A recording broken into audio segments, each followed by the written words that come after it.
Hi, class. Let's finish up the chapter by talking a few minutes about the rising Mediterranean world. Independent and self-governing city-states are coalescing in the more densely populated areas of the Mediterranean world. Contrary to city-states that we've previously studied, like in Mesopotamia, or cities in Southwest Asian empires, which were governed by monarchs or other elites, these Mediterranean city-states are run by their citizens, an early form of democracy, class. But what citizens are ruling? City-states comprise more than just the voting population of men, but also free women who could neither vote nor hold office. Also, foreign immigrants are there, and many unfree peoples, mainly slaves.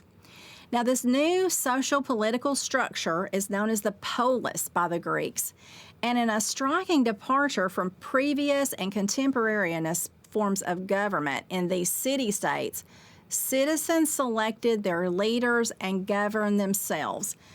Only adult-free males have full citizenship rights, though, and that's going to leave out about 80% of the population. Rule in the polis could take it had different varieties, but there were three major forms, and that's tyranny, rule by a popularly approved individual. Now, does that mean they're a good ruler? No. And it could also just be someone who seized power. Oligarchy, which means rule by a few of the wealthy and powerful. And democracy, rule by all free adult males. Greeks loved themselves and called all others barbarians. They liked the way they had things set up and believed in it. Within the city-state, the household was the most important unit of social organization and reflected the organization of public life. Free men were able to engage fully in public life.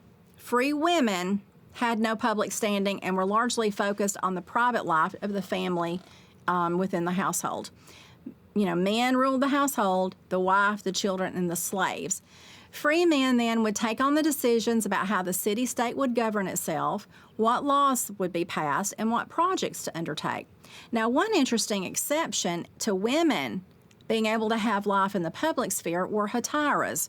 Hetaeras, class, were courtesans or companions, and they were part of the public conversation. Not all of them, but some of them were educated, and they were not simple prostitutes. They were independent women, sometimes wealthy on their own right, and their opinion was often sought after and company was respected. Typically, they would have a long-term relationship with one important man inside the city-state. Also acceptable in society were some forms of homosexuality. One well-known lesbian was Sappho, the poet from the Isle of Lesbos. She was a widow and apparently had a girls' school and taught poetry, dance, music, and dress. And while lesbianism was not typically part of most city-states' society, they were well-known among the Spartan women.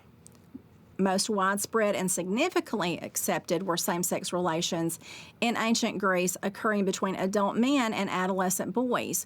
The boys were typically 12 years old to age 17, and there was an elaborate social code governing the mechanics of Greek pederasty. The boy must be courted. The boy should play hard to get. And the code described details studying the relationship and the system it was used in society. Greeks used the love between soldiers as a boost in fighting spirit to their young lovers. Now, Greek religion was polytheistic and was centered around the worship of Zeus, or the sky god. They had other gods like the sun god Apollo, Aphrodite, the love goddess, and Athena, goddess of wisdom and warfare. Greeks never developed a code of behavior like earlier religions that we've talked about. No priestly class developed. The Romans, when they take over, are simply going to rename the Greek gods as their own. Within the city-states, like the well-known Athens or Sparta, life could be very competitive among individuals, social classes, and other groups. And this competitiveness was fueled mainly by the desire for honor and prestige. The least violent form that this ethos took was in sports class, and almost from the emergence of Greek city-states, athletic events provided individuals and groups a venue to channel this competitive spirit.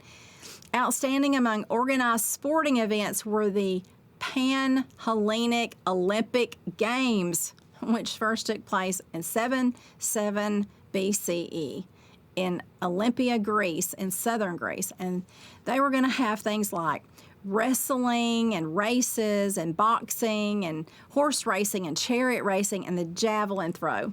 Class, an olive wreath was the prize. However, there were rich rewards from their city-state for the glory and honor of being the winner. Women were not permitted to view the Olympic Games. Married women were barred under the penalty of death from attending them. However, maidens who were not married could come and sit very high up, and there were several races that were held for girls before the actual games took place.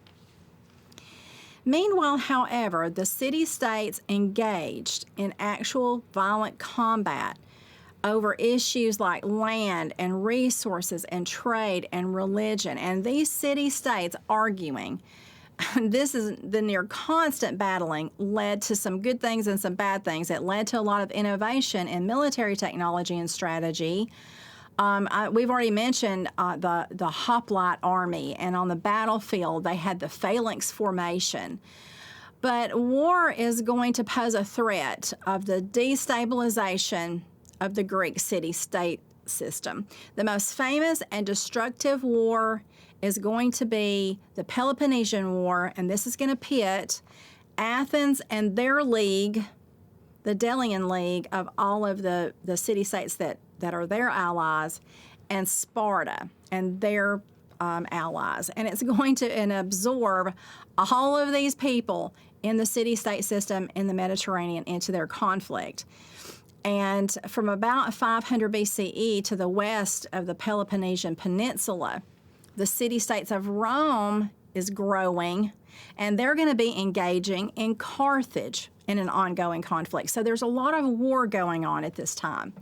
Amid this conflict, amid the city-states, they're still going to accumulate wealth, innovation, and technology, and practices increase the exchange of goods and ideas throughout the Mediterranean world. But what are these new ideas? Class, I wanted to show you this. The Acropolis of Athens is an ancient citadel where you can find the remains of the Parthenon. The Parthenon is a former temple dedicated to the goddess Athena, and the Persian king Xerxes damaged it when he invaded the Greek mainland. It's also been a Christian center and a mosque, and it's definitely on my bucket list to see. So what is this thought that's going to come out of the Greek city-state system? This intellectual endeavor to explain the world and the cosmos and the political and military turmoil is very competitive in this period, and axial thinkers sought to assert the most convincing and comprehensive answer to our questions. For some of examples is Pythagoras. He proposed that the natural world could be understood by mathematics or numbers. And philosophers like him are going to engage in an active form of public debate around these ideas. Sophists, they're the first school of thought. They were professional teachers, and they sold their knowledge to make one sophisticated. They turned away from science, and according to one sophist, Protagoras, man is the measure of everything. He said the existence of gods is only an assumption because we cannot see them. That's blasphemous. By the 5th century BCE, the focus of these debates had turned to human nature and society, and the broadest aim of these thinkers was to conceptualize an ideal state. What should it look like? What should we look like? Though we have none of his writings, Socrates elaborated his theory among his followers in the Agora of Athens. And in this commercial context and amid the ongoing Peloponnesian War, Socrates encourages a focus on integrity and honor rather than wealth and power. Now, he comes along and criticizes the sophist for failure to examine moral choices. He also criticizes them for taking pay. Socrates said, "What is the right action, and how can I know that it is right?" He also said that the unexamined life is not worth living. His technique was taking young pupils, young men of Athens, and engaging in a dialogue by leading questions which would lead us to the right answers. And he said, no one is wise that can't give a logical account of his own life. Cicero said of Socrates, he brought philosophy down from the heavens and put it in the world. Unfortunately, not everyone liked Socrates. He was brought to trial for corrupting the youth of Athens. It's a long politicized story, but he willingly drank a cup of poison to die. His most famous student was Plato, and he presented the thought of Socrates in a series of dialogues. Plato would meanwhile develop his own philosophy of the perfect city and ideal rulers, known in his book called The Republic. He lays out the functioning of the ideal city-state and imagines what it would look like. In turn, Plato's best-known student was Aristotle, and he posited a starkly different interpretation of human understanding, where Plato believed that our perception of the world only reveals flawed versions of the abstract. Aristotle finds that one can understand the world by the accumulation of large amounts of evidence which one could then make deductions from. According to Aristotle, nature does nothing by accident. He developed the system of 5 basic elements of fire, water, earth, air, and ether, or the heavens. And his most famous pupil will be Alexander the Great. Here's Socrates. Where there's a class of elites emerging in the city-states throughout the region, these urban spaces are also going to generate an enslaved underclass who will be trafficked in the form of chattel slavery.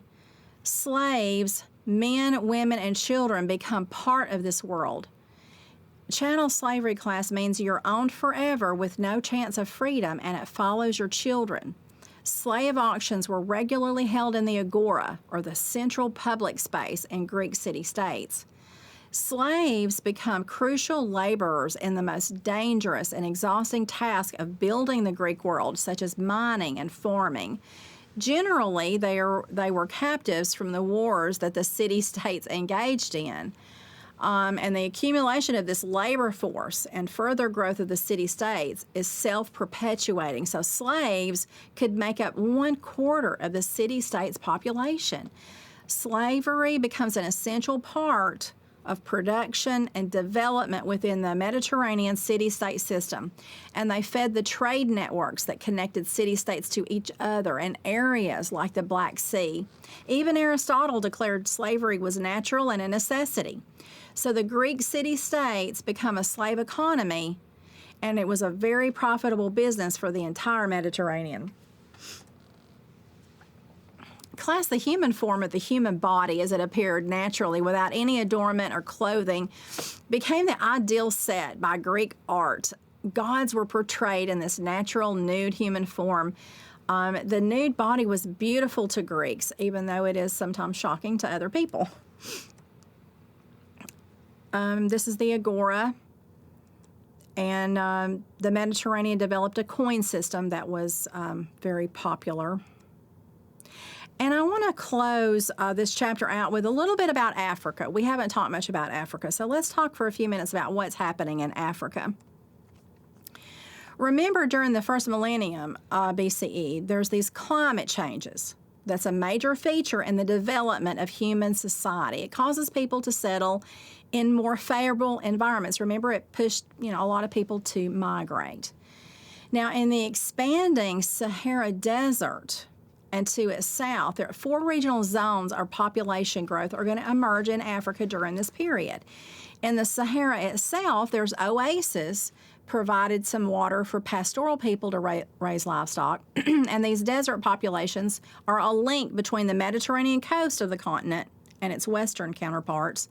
The Sahel region, which means coast in Arabic, was an expanse of sandy south of the Sahara, and it didn't really have a major city during this time. But the Sudanic Savannah region was a sprawling space of high grasslands from the Atlantic coast to the Nile River and the Red Sea. And this was in the context for the rise of some major kingdoms in this period, and in part because of the absence of the tsetse fly class, which is lethal to both humans and crucial farm animals, and it still exists there today. But finally, the last sub-Saharan region was the Western and Central African rainforest, they're going to be characterized by smaller scale societies and less population. And these regions are not disconnected from one another, but they followed sort of a different trajectory than those powerful city-states that we've talked about. And very distinctive ways of life develop in each region. So Africa never looks at itself as unified very early on, and that's going to play out over a course of time. The Sedanic people on the Sedanic savanna saw the largest population growth. They are going to have domesticated animals, they're going to cultivate agriculture, they're going to weave cotton, they're going to share a religious and political framework. On the Nile River in the sub-Saharan, Nubian society is going to emerge in the 4th millennium, and it's going to generate complex societies and new states. And this is kind of backtracking a little bit, but Kush was the first major one, thriving between 1700 and 1500 BCE, and became known to the broader Eurasian world, which is really a rarity for sub-Saharan Africa at the time. People didn't know what was going on in Africa. It absorbed many cultural and political influences from Egypt to the north, but it was also under considerable pressure from that stronger state. Subsequently, the successors of Kush had to move further south along the Nile to maintain their autonomy. And this pressure was constant because Kush also occupied a role between Egypt and the north, providing prized resources like ivory and gold and slaves.